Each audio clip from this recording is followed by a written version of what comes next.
ନାଇଁ ସେ ବାଇକଟା ଯୋଉଟା ଦିଆଯାଇଛି ସେ ତାକୁ ପ୍ରପରଲି ଏଡିଟ୍ କରିବାର ଥିଲା। ପ୍ରପରଲି ଏଡିଟ୍ ନ କରିକିରି ଗୋଟେ ଅନଏଡିଟେଡ୍ ବାଇକଟା ଛାଡ଼ିଦେବା କଥା ନଥିଲା ମାର୍କେଟ। ସେଇଟା ଗୋଟେ ବଡ଼ ଭୁଲ।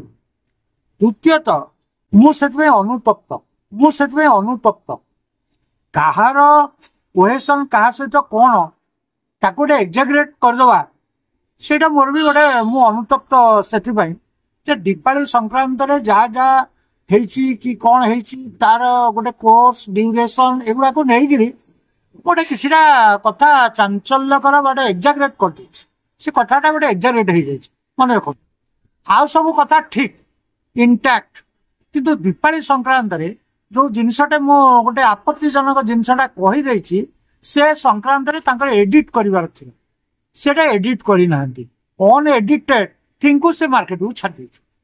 ତେଣୁ ମୁଁ ସେଥିପାଇଁ ଅନୁତପ୍ତ ଯଦି ତାର ମାନ ସମ୍ମାନରେ ଆଞ୍ଚ ଆସିଥାଏ ମୁଁ ସେଥିପାଇଁ ଘୋର ଅନୁତପ୍ତ।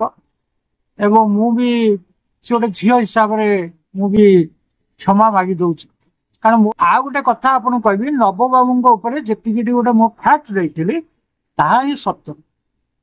ସେଥିରେ ଗୋଟାଏ ଜିନିଷ କିଛି ଚ୍ୟାନେଲ କିଛି ବଜେଇଥିଲେ, ଆପଣ ତାଙ୍କୁ ବାଇଟ୍ ଦେଇଥିଲେ, ଆପଣ ତାଙ୍କୁ କଣ୍ଟାକ୍ଟ କରିଥିଲେ ଯେ ବିଷୟରେ ନେଇ ସଂକ୍ରାନ୍ତ ସେ କ'ଣ କହିଲେ?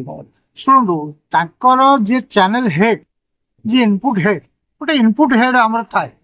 ସେ ଇନପୁଟ ହେଡ୍ଟା କୋଉ ଫ୍ୟାକ୍ଟକୁ ସେ କ'ଣ ସଂଶ୍ଳିଷ୍ଟ କରିବ ସେଟା ତାଙ୍କର ପ୍ରାଇଭେଟ ଜିନିଷ।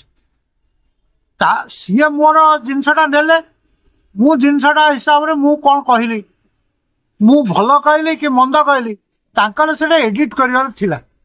ସେଇ ଏଡିଟ୍ଟା ସେ ପରଫେକ୍ଟଲି ହେଇନି ଜିନିଷଟା ସେତିକି। ଆପଣ ଯୋଉ କହିଲେ ଯେ ପଚାରୁ ସେମାନେ ବହୁତ କିଛି ପଚାରିଲେ ଆଉ ଆପଣ ଯାହା ଆସିଲା ସେ କହିଦେଲେ, ତାକୁ ନେଇ କେତେ ଦୂର ଆପଣ ରିୟଲାଇଜ କରୁଛନ୍ତି ଯେ ଗୋଟେ ନାରୀ, ଗୋଟେ ମହିଳା, ତାର ପର୍ସନାଲ ଲାଇଫ ଅଛି, କିଛି ବି ଘଟି ଥାଇପାରେ, ସେ ସତ ହେଇପାରେ ମିଛ ହେଇପାରେ, କିନ୍ତୁ ଆମେ ସାର୍ ସେଇ କଥାଟା ମୁଁ ଆଜ୍ଞା କହୁଛି ଯେ ଯୋଉ ଜିନିଷଟା ଅକରାନ୍ସ ହେଇଛି ସେଇ ଜିନିଷଟା ଅକରାନ୍ସ ହେଇଛି ବୋଲି କହିକିରି ଛାଡ଼ିଦେବାର ଥିଲା। ମୁଁ କିନ୍ତୁ ତାକୁ ଗୋଟେ ଏକ୍ଜାଗରେଟ୍ ଅଲଗା ପ୍ରକାର କରିଦେଇଛି। ସେ ଘଟଣା ପାଇଁ ଅନୁତପ୍ତ, ମୁଁ ଅନୁତପ୍ତ।